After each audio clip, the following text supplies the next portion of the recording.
Star Trek Lower Decks, Season 5, Episode 5.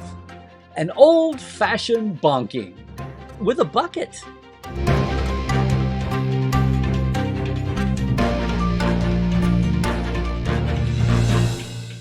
Hey, it is Dr. Trek, Larry Nemecek, coming at you here from the heart of Trekland and letting the dust settle just a bit on all the recent Trek headlines and news.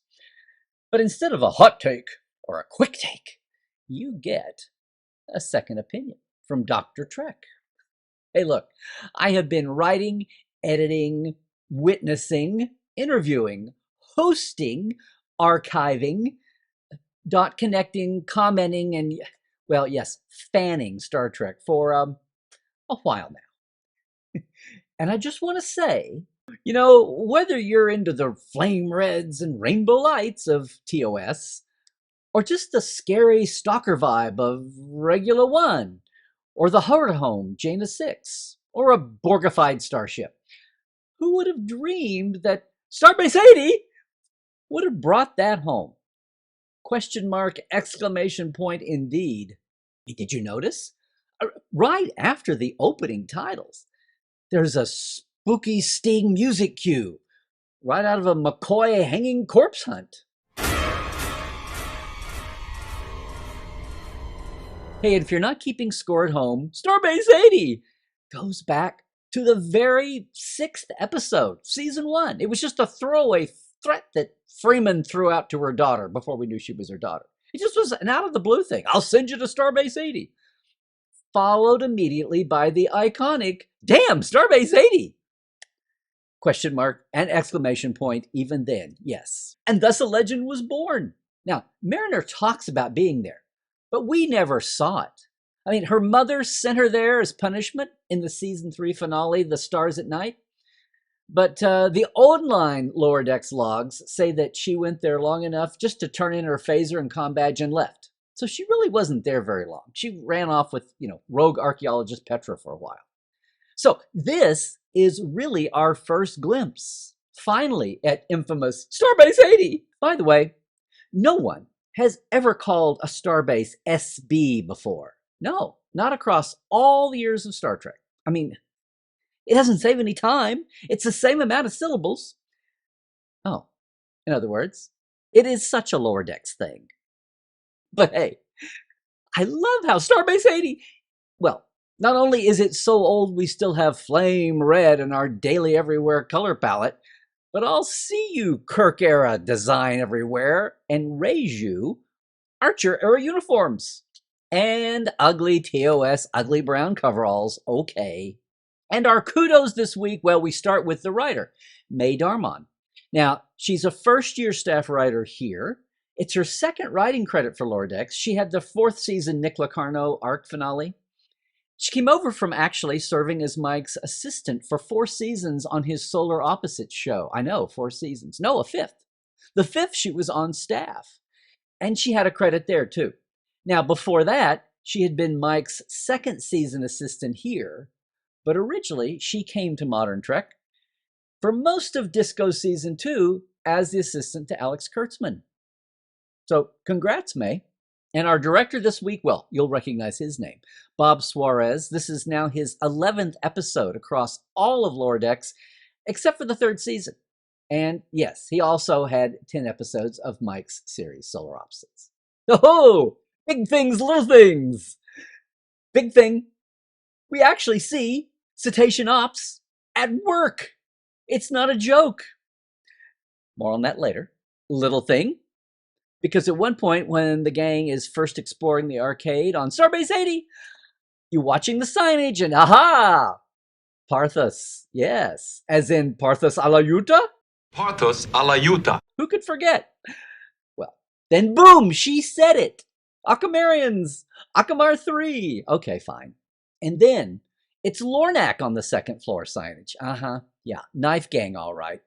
From the Vengeance Factor TNG, remember the Gatherers? Akamar 3. But hey, from there, the TNG Alien of the Week reunion turns really weird. And we get a nod to those ultraviolet Tarchaddons, remember? But how does a human doctor, okay, a British doctor, wind up with that? It's okay. Apparently, it is just the writers throwing us a blue herring. Pay no attention to the guy with the blue glowy head veins. Little thing, yes, there is more going on here from the NX-01 era besides uniforms, namely the biogel rubdowns, and leave it to Ransom to wallow in it for all the wrong reasons. Although I guess its secondary use as a lubricant can't be ignored. Right, Gene J?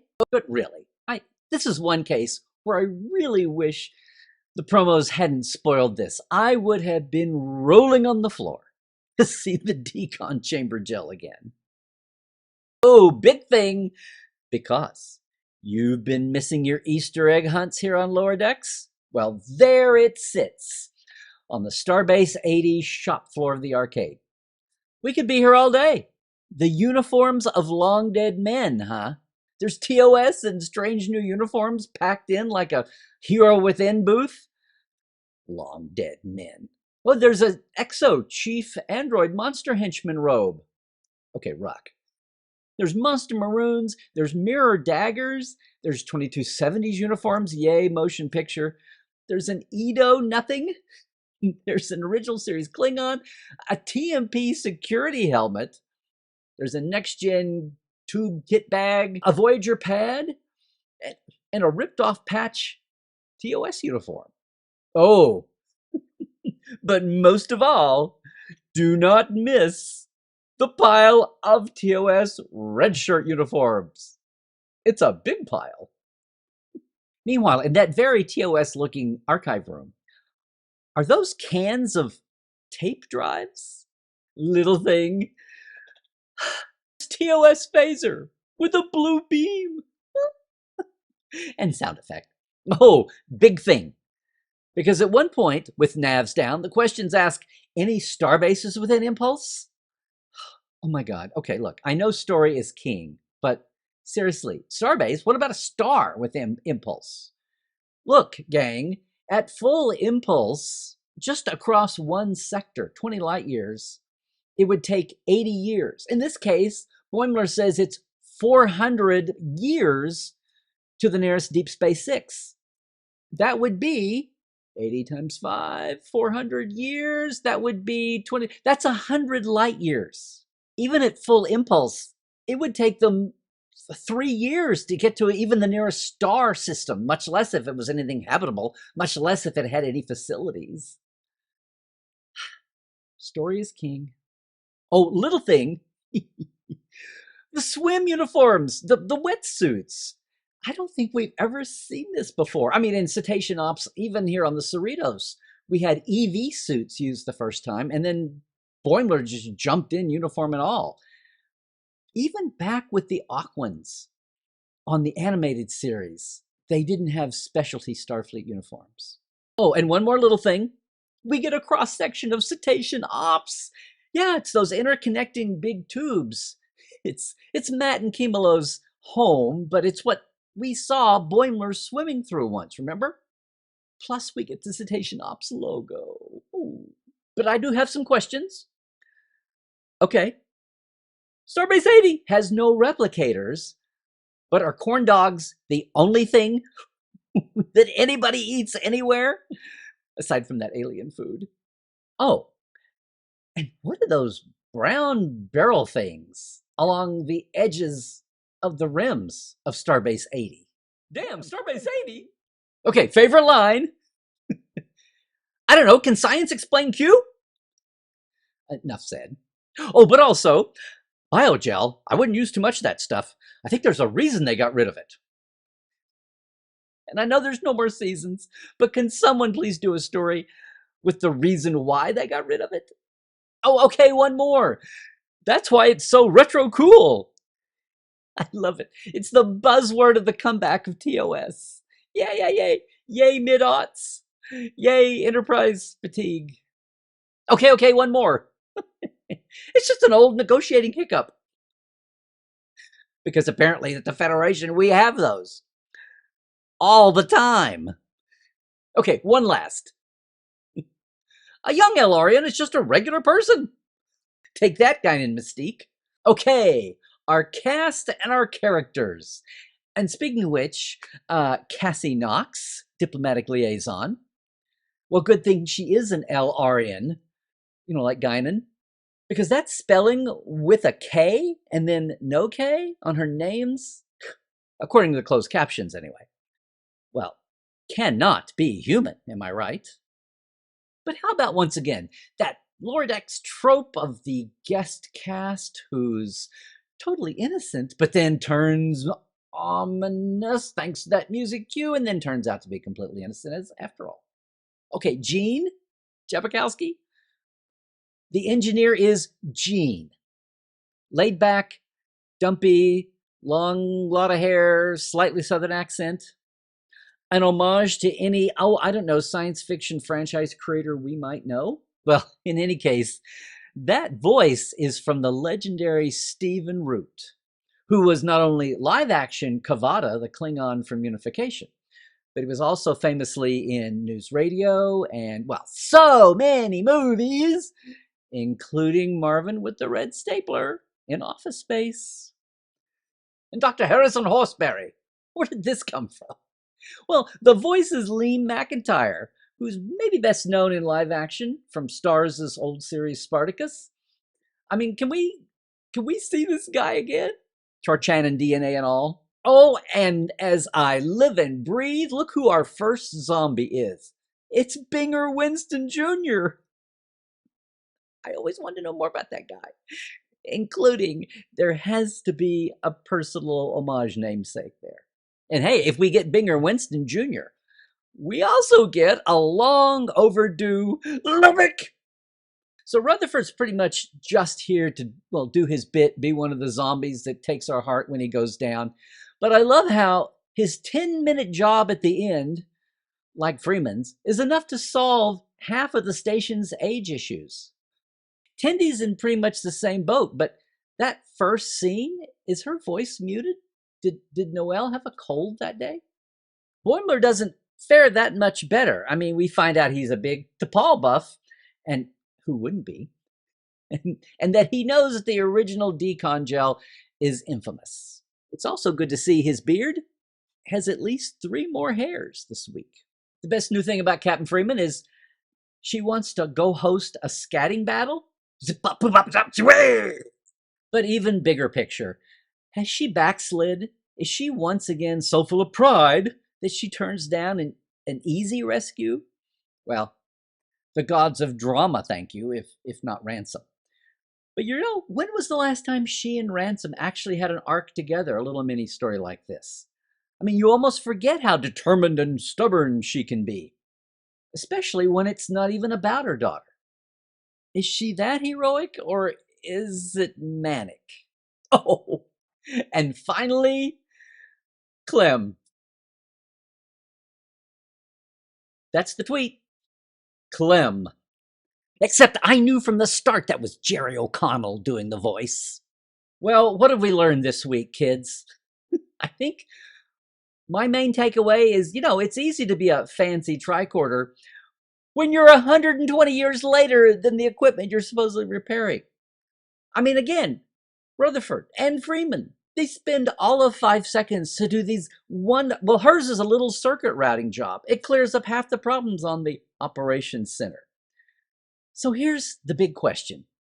After all the jokes, after all, all of the spookiness here even, after all the great texture we've learned, still, the bottom line is, why is SB-80 so backwards, so unkept, so downtrodden? Why is it a century behind?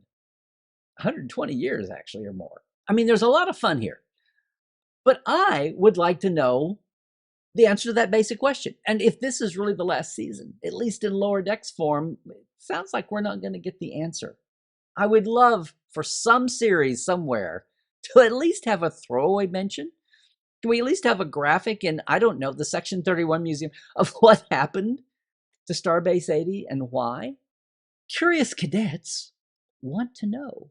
But big picture, I can't help but think, in the end, that our little alien weirdo of the week here, Clem, is not so much of the cloud intelligence that's spread by those electroplasma threads from, Lonely Among Us way back then, Next Generation.